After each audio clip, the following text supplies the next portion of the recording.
수고하셨습니다. 하나님께서 영광을 거두신 줄로 믿습니다.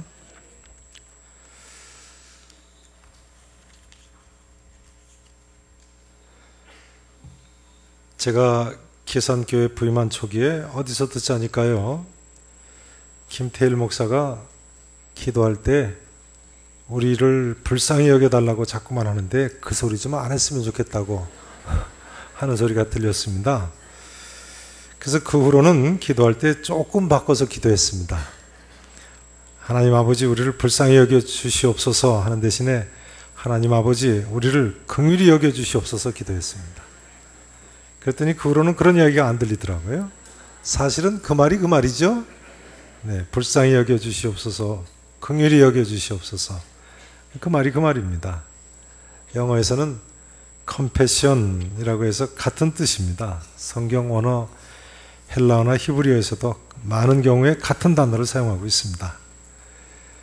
그런데 생각해 보면요, 하나님께 우리를 불쌍히 여겨 주시옵소서 하는 기도보다 더 좋은 기도는 없습니다. 이건 제 진심입니다. 하나님 저를 불쌍히 여겨 주시옵소서. 얼마나 좋습니까? 전능하신 창조주 하나님께서 나를 불쌍히 여기신다. 그럼 되는 것 아닙니까? 오늘 본문에 보면 예수님께서 나인성 과부 독자를 살리신 이유가 무엇입니까? 그 이유는 오직 한 가지입니다. 13절을 읽어보시죠. 13절 말씀 같이 읽으십니다. 주께서 과부를 보시고 불쌍히 여기사 울지 말라 하시고. 예수님께서 나인성 과부의 외아들 살려주신 이유가 뭡니까? 불쌍히 여기셨기 때문입니다. 성도 여러분 아시죠? 하나님은 우리를 불쌍히 여기시는 분이십니다. 예수님은 우리를 불쌍히 여기시는 분이세요. 오늘 이 과부는 세상 누구보다도 형편이 딱한 사람이었습니다. 당시에 과부가 되었다는 사실은 경제적으로 극히 어렵게 되었다는 이야기죠. 게다가 여자 혼자, 지금도 그렇습니다만 당시에 그 험난한 세상을 어떻게 살아가겠습니까? 게다가 외아들까지 세상 떠났으며 마지막 희망이 다 깨졌습니다. 어쩌면 이 세상에서는 희망이라고는 아무것도 남지 않은 여인이 됐습니다. 그런데 예수님께서는 이런 여인에게 불쌍히 여기시고 그 아들을 살려주셨다는 거예요. 성도 여러분, 사실은요, 우리 모두도 우리 하나님께서 저런 불쌍히 여기셔야만 길이 있습니다. 근데 중요한 점은 하나님께서 우리를 진정으로 불쌍히 여기시는 분이시라는 사실입니다. 이사야서 49장 13절에 보면요, 이렇게 노래합니다. 하늘이여 노래하라, 땅이여 기뻐하라, 산들이여 즐거이 노래하라. 여호와께서 그의 백성을 위로하셨은즉 그의 고난당한 자를 긍휼히 여기실 것임이라 했습니다. 이사야서 49장 10절에 보면요, 심지어 하나님의 다른 이름이 긍휼히 여기시는 이라고 나와 있습니다. 하나님의 다른 이름이 뭐라고요? 긍휼히 여기시는 분. 우리 하나님이 저런 긍휼이 풍성하신 하나님이십니다. 믿으십니까? 시편 145편 9절에서 다윗은요, 여호와께서는 그 지으신 모든 것에 긍휼을 베푸시는도다 했습니다. 모든 것에 긍휼을 베푸신다. 전에 저희 교회 앞 주차장에 점집이 있었습니다. 그런데 저희 교회가 주차장을 오픈했더니요, 들리는 말에 그 점집 고객들이 차를 대서 점집이 잘 되는 것 같다고 그래요. 이걸 어떻게 해야 되나 고심을 했어요. 동네 간에 차를 대지 말라고 주차장을 막을 수도 없고, 그렇다고 마음대로 여기다 대시고 점집 가시라고 장려할 수도 없고, 이거 어떻게 해야 되겠습니까? 이럴 때 고심을 하고 있는데 어느 날 듣자니까 한 집사님이 그러시는 거예요. 그 점집 사람이 빚이 많아가지고 들은 그대로 옮기자면요, 야반 도주를 했다고 그러세요. 이럴 때는 또 감사해야 되나요? 어떻게 해야 되나요? 그래 아무튼 뭐 그런가 보다 했는데요. 전에 한번 말씀드린 적이 있습니다만 한 번은 저희 교회와 같은 인천로의 소속 교회인 갈보리 교회 목사님을 만났더니 저한테 그러시는 거예요. 그 계산교회 주차장 옆에 붙은 절집이 있지 않냐고. 그래서 그렇다고 하니까요. 그 사람이 우리 교회에 등록했어요. 그러면서 신방까지 갔다 왔다는 거예요. 등록하려면 우리 교회에 등록해줘요. 거기까지 가서 등록을 하지 말겠어요. 근데 그 갈보리 교회 목사님이 그 남자분한테 물어봤답니다. 왜 교회를 등록하셨느냐고요. 그랬더니 뭐라고 하느냐면요.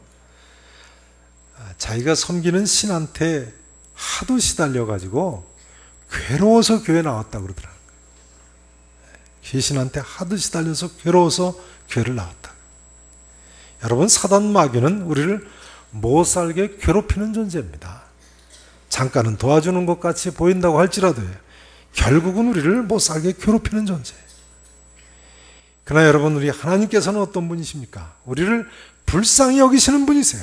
끝없이 불쌍히 여기시는 분이세요. 믿으실 수 있기를 축원합니다. 저는 대학 한 2학년 때까지만 해도 제사를 드리던 사람입니다. 제가 대학 2학년 때 믿었으니까요. 그런데 저희 집이 종갓집이었거든요. 제가 이래봬도 7대 장손입니다. 네. 저희 집 대청마루에 사당이 있었으니까요. 1년에 조상 제사를 9번이나 드렸어요. 4대 봉사한다고 그러지 않습니까? 그러니까 부모님이 그러니까 8분이시죠. 근데 또 저희 할아버지, 옛날 할아버님 한 분은 또 부인이 둘이세요. 그래서 9번 제사를 지냈어요. 근데 예수님 믿은 직후에 어느 날에요, 저희 할아버님께서 저한테 그러시는 거예요. 내가 예수 믿으니까 나도 믿어야 되겠다. 예. 장손이 예수 믿으니까 손자 따라서 믿는 할아버지도 계시네요. 그러시더니 또 곁에 계신 저희 아버님한테 뭐라고 말씀을 하시냐면요. 태일이가 예수 믿으니까 나 죽으면 제사 지내겠냐. 죽으면 그만이지 죽은 사람이 뭘 먹으러 오냐. 괜히 애들 고생이나 시키지. 그러면서 그러시는 거예요. 죽기 전에 저 사당을 다 없애야 되겠다고. 한 번은 방학이 돼서 고향에 내려갔더니 할아버님이 그 사당에 있는 위패 아시죠? 그 위패를 대산소가시라고 하는데요. 아시죠? 네, 조상 산소 옆에다 불태워서 다 묻어버렸다는 거예요. 네. 그러니까 이제 더 이상 제사 지낼 일이 없어진 거죠. 하나님은 이죠. 그런데요, 제가 그 뒤에 제사를 안 드려서 무슨 일을 만났을까요? 어떻게 생각하십니까? 별 문제 없더라고요. 공연히 마귀가 우리를 협박하고 겁주고 괴롭히는 것일 뿐이죠. 여러분, 우리 하나님께서는요, 부모가 자녀를 사랑하고 긍휼히 여기듯이 우리를 불쌍히 여기시는 분인 줄로 믿으시기를 축원합니다. 예수님께서 십자가에 돌아가신 것도 우리를 불쌍히 여기셔서 우리 대신 돌아가신 것 아닙니까? 자, 마태복음 14장 13절 말씀 한번 보시죠. 마태복음 신약성경 23페이지입니다. 마태복음 14장.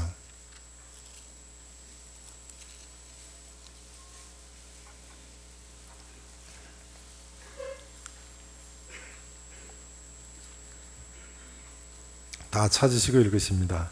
신약성경 23페이지, 마태복음 14장 13절 14절 보시죠. 제가 봉독을 드리겠습니다. 13절입니다. 14장 13절.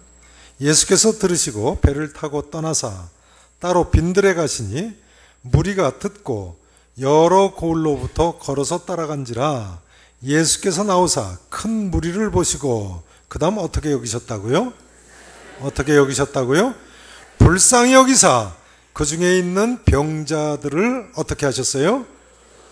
고쳐주시니라. 예수님께서 왜 병자들을 고쳐주셨다고요? 불쌍히 여기셔서 병도 고쳐주셨네요. 마가복음 5장 19절에 보면요, 예수님께서는 거라사 지방에 귀신 들린 자를 고쳐주시고도 이렇게 말씀하셨습니다. 집으로 돌아가 주께서 내게 어떻게 큰일을 행하사 너를 불쌍히 여기신 것을 내 가족에게 알리라. 예수님께서 귀신도 왜 내쫓아 주셨어요? 불쌍히 여기셨어요. 마가복음 6장 34절도 한번 보시죠. 마가복음 6장 34절, 신약성경 63페이지입니다.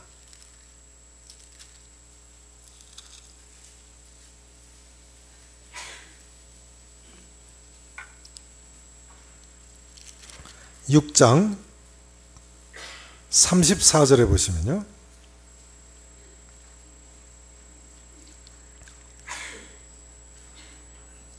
제가 봉독드리겠습니다. 6장 34절입니다. 예수께서 나오사 큰 무리를 보시고 그 목자 없는 양 같음으로 인하여 어떻게 여기셨다고요? 불쌍히 여기사 이에 여러 가지로 어떻게 하셨어요? 가르치시더라. 그러니까 예수님께서 여러 가지로 가르치신 이유도 뭡니까? 불쌍히 여기셨기 때문이라는 거예요. 마가복음 8장 2절에 보면요, 오병이어의 기적을 행하실 때도 내가 무리를 불쌍히 여기노라 하셨습니다. 무리를 불쌍히 여기셔서 보리떡 5개 물고기 2마리로 5,000명 이상을 먹이셨다는 거예요. 그러니까 우리가 병들었다 낫는 것, 성경 말씀 깨닫는 것, 먹고 사는 것, 이 모든 것이 전부 우리 주님께서 우리를 불쌍히 여기셔야만 되는 것이군요. 성도 여러분, 이 시간 하나님께서 우리를 불쌍히 여겨달라고 간구하시기 바랍니다. 하나님께서 내 삶의 이처럼 모든 영역에서 나를 불쌍히 여겨주셔야만 하는 것입니다. 이제 여쭤봐야 할 중요한 내용이 있습니다. 한번 답해 보세요. 예수님께서 불쌍히 여기신 것이요, 나인성 과부입니까? 아니면 나인성 과부의 아들입니까? 누구를 불쌍히 여기셨어요? 나인성 과부를 불쌍히 여기셨죠. 그러니까 이런 이야기가 됩니다. 여러분, 하나님께서는요, 이처럼 나를 불쌍히 여기셔서 내 자녀에게 큰 은혜를 베푸실 분이신 줄로 믿으시기 바랍니다. 그렇지 않습니까? 나인성 과부를 불쌍히 여기셔서 그 죽은 아들을 살리셨으니까 말이죠. 하나님은 나무개를 불쌍히 여기시면 내 자녀들에게도 큰 은혜를 베푸시는 분이세요. 한마디로 우리 모두는 누가복음 18장에 기도하러 성전에 올라갔던 세리처럼요, 하나님이여 불쌍히 여기소서 나는 죄인이로소이다 하고 가슴을 치며 하나님 앞에 나와야 되는 것입니다. 마태복음 9장의 두 맹인은요, 예수님께 다윗의 자손이여 우리를 불쌍히 여기소서 외쳤습니다. 마태복음 20장의 여리고성의 두 맹인은요, 주여 우리를 불쌍히 여기소서 소리질렀습니다만 주위 사람들이 잠잠하라 하고 꾸짖으니까 어떻게 했어요? 더욱 소리질러 주여 우리를 불쌍히 여기소서 다윗의 자손이었다는 거예요. 마태복음 15장에 자기 딸이 귀신 들린 수로보니게 여인은요, 주 다윗의 자손이여 나를 불쌍히 여기소서 했습니다. 마태복음 17장에 간질로 고생하는 아들을 둔 아버지도 내 아들을 주여 불쌍히 여기소서 했다는 것입니다. 여러분, 이렇게 하나님 앞에 부르짖어 기도하세요. 새벽이고 저녁이고 나와서 나를 불쌍히 여겨주시옵소서 하나님 앞에 기도하셔야 됩니다. 지난주가 어린이날이고 오늘은 어버이날인데요, 우리 부모님들께서 자녀들을 위해서 이렇게 기도하시기 바랍니다. 하나님 아버지, 저를 불쌍히 여기셔서 우리 아무개 믿음 주시고 건강하게 잘 키워주시옵소서. 그럼 하나님이 나를 불쌍히 여기시면 됩니다. 또 오늘이 어버이 주일인데요, 우리 자녀분들도 이렇게 기도하시기 바랍니다. 하나님 아버지, 저를 불쌍히 여기셔서 우리 부모님 건강하시고 믿음으로 행복하게 노년을 사시게 해주시옵소서. 그렇게 기도하셔야 돼요. 그러면 긍휼이 풍성하신 하나님께서 분명히 도와주세요. 진실된 마음으로 그렇게 기도하는 자녀가 있다면 사실은 그런 사람이 참 효자 아니겠습니까? 이제 중요한 점은 이것입니다. 사실을 이야기하자면 하나님께서 우리를 지금 불쌍히 여기셔서 여기 자리에 다 나와 앉을 수 있게 됐다는 사실입니다. 다시 이야기하자면요, 그러니까 하나님께서는 나를 향해 이미 영적으로는 내가 내게 말하노니 일어나라고 말씀하시고 살리시는 것이나 마찬가지인 것입니다. 바라기는 이 자리 나오신 성도 여러분들께서요, 성전에 기도하러 올라갔던 세리처럼 가슴을 치며 하나님이여 나를 불쌍히 여기소서, 나는 죄인으로서이다 하고 하나님 앞에 낮아져서 다시 한번 기도하시고 다시 한번 응답받고 돌아가실 수 있기를 진심으로 축원하겠습니다. 이제 두 번째로 나인성 과부의 죽은 아들을 살리신 사건은요, 예수님께서, 따라서 하시죠. 예수님께서 메시아이심을 보여주는 사건. 예수님께서 메시아이심을 보여주고 있습니다.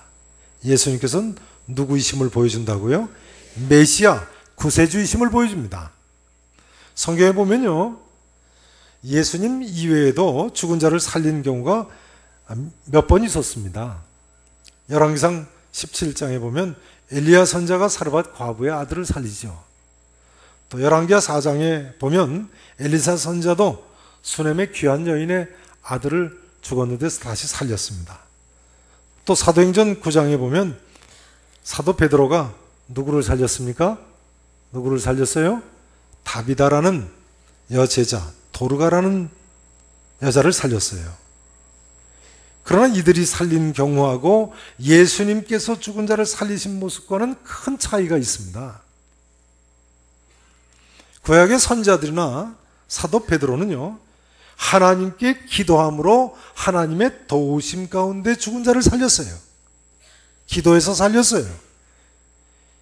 엘리야 선자는 사르밧 과부의 아들 살릴 때 열왕기상 17장 20절 이하에 보면요, 여호와께 부르짖었다고 나와 있어요. 여호와께 부르짖고 그 아이 위에 몸을 3번 펴서 엎드리고 살렸습니다.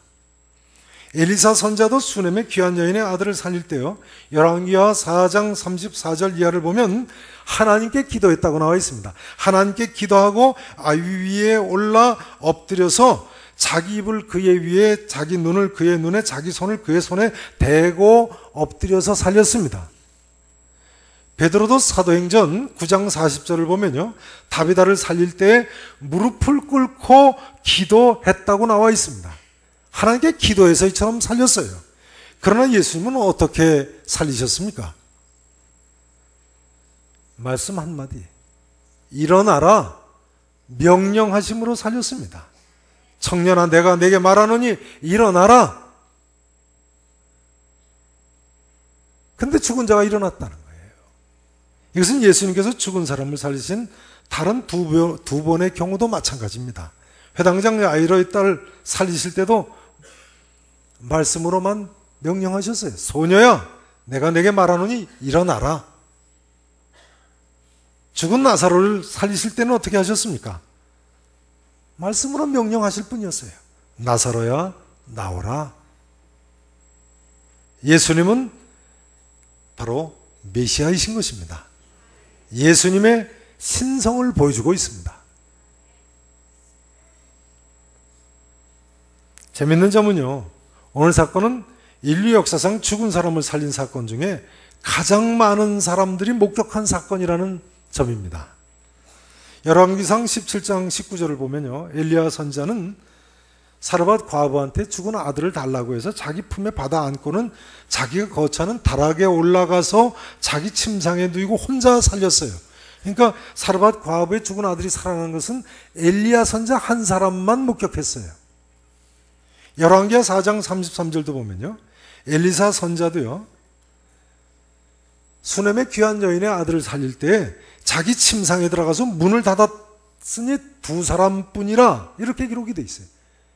수넴의 귀한 여인 아들이 죽었다가 살아나는 것도 엘리사 선자 한 사람만 봤어요. 사도행전 9장 40절을 보면요, 베드로가 다비다를 살릴 때도 사람들을 다 내어보냈다고 나와 있습니다. 그러니까 베드로 한 사람만 본 거죠.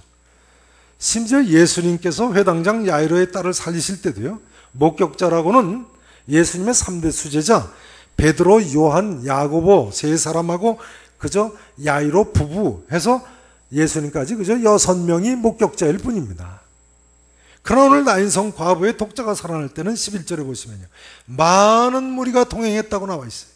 12절에 보시면 나인성의 많은 사람도 이 나인성 과부와 함께 나왔다고 나와 있습니다. 장례 행렬이니까요. 오늘 이 사건을 통해서 볼 때요, 예수님은 아무도 부인할 수 없는 메시아이신 것입니다. 그 현장에 있던 수많은 허다한 사람들이 바로 그 사건의 증인들인 것입니다. 틀림없으시죠? 여러분, 예수님께서 메시아, 구세주이심을, 나의 죄를 사해 주시고 나를 구원하시는 분이심을 믿으실 수 있기를 진심으로 축원하겠습니다. 이제 세 번째로 나인성 과부의 죽은 아들을 살리신 예수님은요, 따라서 하시죠. 우리도 서로 불쌍히 여기기를 원하시는 분. 우리도 서로 불쌍히 여기기를 원하시는 분이세요. 우리도 서로 어떻게 여기기를 원하신다고요? 전에 일찍 세상을 떠나신 한 남자 성도님 아내 되시는 여집사님 문상을 갔었는데요, 문상을 간 저한테 그 여집사님께서 남편분이 자꾸 불쌍하다고 그러세요. 목사님, 우리 남편 불쌍해요. 우리 남편 불쌍해요. 물론 뭐 40대 중반에 세상 떠나셨으니까 그렇게 생각하실 수도 있겠죠. 그러나 여러분 어떻게 생각하십니까? 그분이 예수 그리스도를 믿음으로 구원받으신 것이 틀림없다면요, 이미 하나님께 긍휼히 여기심을 받으신 분 아니겠습니까? 더 좋은 곳에 가셨는데, 더 좋은 곳에 가셨는데 100% 믿으신다면 말이죠. 사실 우리 모두는 하나님께 이미 긍휼히 여김을 받은 사람들입니다. 그렇게 믿으시죠? 예수 믿음으로서만 값없이 구원을 받았으니까요. 이미 하나님께 긍휼히 여기심을 받은 사람들입니다. 자, 그러면요, 하나님께 이처럼 긍휼히 여기심을 받은 사람 어떻게 살아야 되겠습니까? 이제 우리 모두는요, 서로 불쌍히 여기는 삶을 살아야 됩니다. 죄송합니다. 따라서 하실까요? 우리도 서로 불쌍히 여기며 살자. 우리도 서로 불쌍히 여기며 살자. 에베소서 4장 31절을 보시겠습니다. 에베소서 4장, 신약성경 314페이지입니다.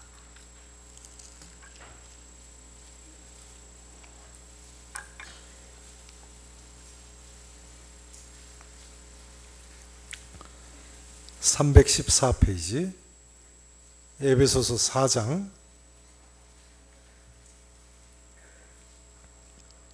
31절부터 보세요.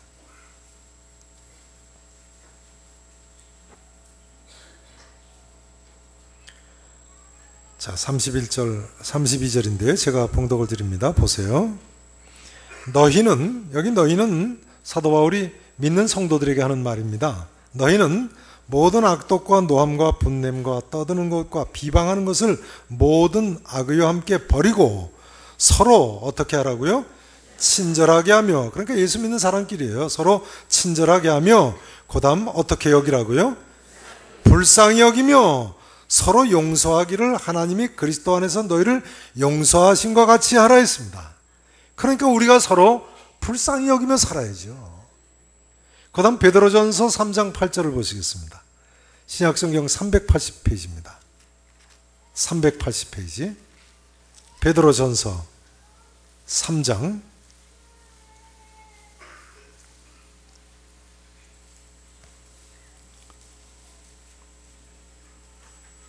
8절 9절을 보세요. 다 찾으시고 봅니다.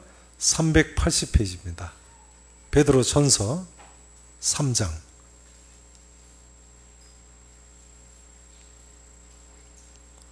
자, 8절을 보세요. 마지막으로 말하노니 너희가, 여기 너희도 예수 믿는 형제들을 가리킵니다. 너희가 다 마음을 같이 하여, 그 다음 단어가 뭡니까? 동정하며 불쌍히 여기라는 이야기예요. 그 다음 또 보세요. 형제를 사랑하며, 그 다음 어떻게 여기라고요?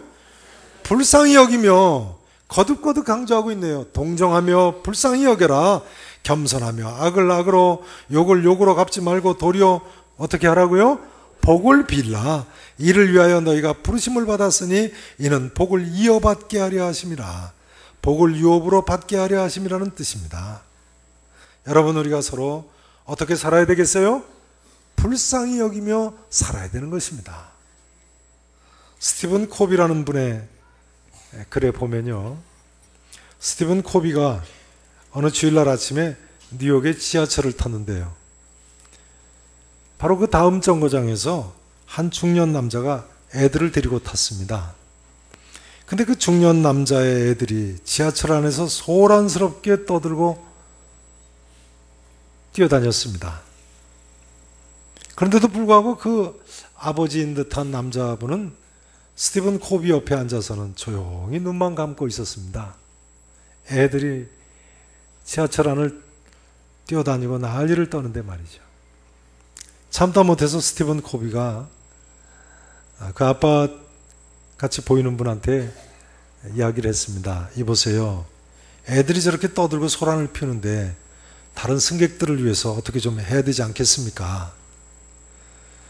그랬더니 그 중년 남자가 뭐라고 하느냐면요, 죄송합니다. 사실은 저 애들 엄마가 방금 전에 죽었습니다. 애들을 데리고 지금 집으로 돌아가는 길인데 저도 앞이 캄캄해서 무엇을 어떻게 해야 할지 모르겠습니다 하고 대답을 하더라는 거예요. 제 기억에 영국의 어느 노벨 문학상 수상자였습니다. 싫어합니다. 그 집에 매일 출근해서 청소도 해주고 집도 지켜주는 인도 여자 하인이 하나 있었습니다. 하루는 그 여자가 시간이 돼도 오질 않았습니다. 그날따라 중요한 일이 있어가지고 이 여자 하인이 오자마자 집을 나가야 했는데요, 아무리 기다려도 통 오질 않았습니다. 시계를 들여다보다가는 분이 극에 달했습니다. 오전이 다 지나서 왔습니다.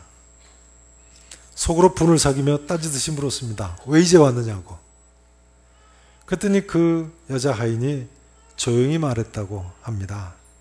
뭐라고 하느냐면요, 오늘 아침에 제 딸애가 죽었습니다. 여러분, 인생 광야와 같은 길에 이런 일이 있을 수 있습니다. 그러니 여러분, 나는 비록 상대방을 이해하지 못할 일이 있다고 하더라도 서로 이해하고 용서하고 동정하며 불쌍히 여기며 살아야 하지 않겠습니까?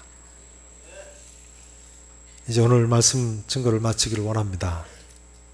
사실을 이야기하자면요, 우리가 사는 이 세상은 고난과 슬픔으로 가득 차 있습니다. 각종 사건과 사고, 질병과 가난과 고난과 고통과 어려움, 실패와 죽음, 추위와 더위. 오죽하면 지혜자 솔로몬 왕이 전도서에서 일평생에 근심하며 수고하는 것이 슬픔뿐이라고 했겠습니까? 오죽하면 모세가 수고와 슬픔뿐이라고 했겠습니까? 그러나 성도 여러분, 아십니까? 이 모든 것에 대한 유일한 해결책이 있습니다. 그것이 무엇입니까? 헛되니 모든 것이 헛되고 해 아래 새 것이 없는데요, 이 모든 것에 대한 해결책이 있습니다. 그것이 무엇입니까? 그것은 다름 아닌 이 모든 것을 창조하신 하나님께서 우리를 불쌍히 여기시면 됩니다. 그러기에 인생의 모든 문제 해결은 바로 예수 그리스도 뿐입니다. 이 예수 그리스도께서 지금도 우리에게 이렇게 말씀하십니다. 아무개야, 내가 내게 말하노니 일어나라. 요한복음 5장 28절에 보면 이렇게도 말씀하셨습니다. 무덤 속에 있는 자가 다 그의 음성을 들을 때가 오느니라. 어느 한날인가 무덤 속에 있는 자들이 다 그의 음성을 들을 때가 온다는 것입니다. 다시 한번 내가 내게 말하노니 일어나라고 말씀하신다는 거예요. 그러므로 우리의 영원한 소망은 예수 그리스도 안에서만 가능한 줄로 믿으시기를 축원합니다. 아무쪼록 이 아침에 이 예수 그리스도 안에서 긍휼하심을 얻으시고 영원한 소망 가운데 전진하실 수 있기를 우리 구주 예수 그리스도 이름으로 간절히 축원하겠습니다. 기도하시겠습니다. 전능하시고 분명히 살아계신 우리 아버지 하나님,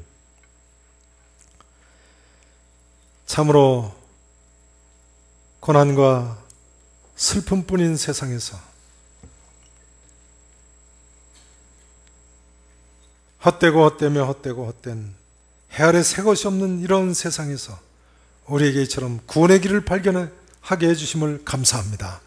하나님 아버지, 우리에게 일어나라고 명령하신 주님, 사랑하는 모든 성도들이 믿음으로 일어설 수 있게 해주시옵시고, 이제는 이 나를 구원하신 주님 앞에 감사하며 찬송하며 하나님 원하시는 대로 힘내어 살아갈 수 있는 주의 종들이 되게 해 주시옵소서.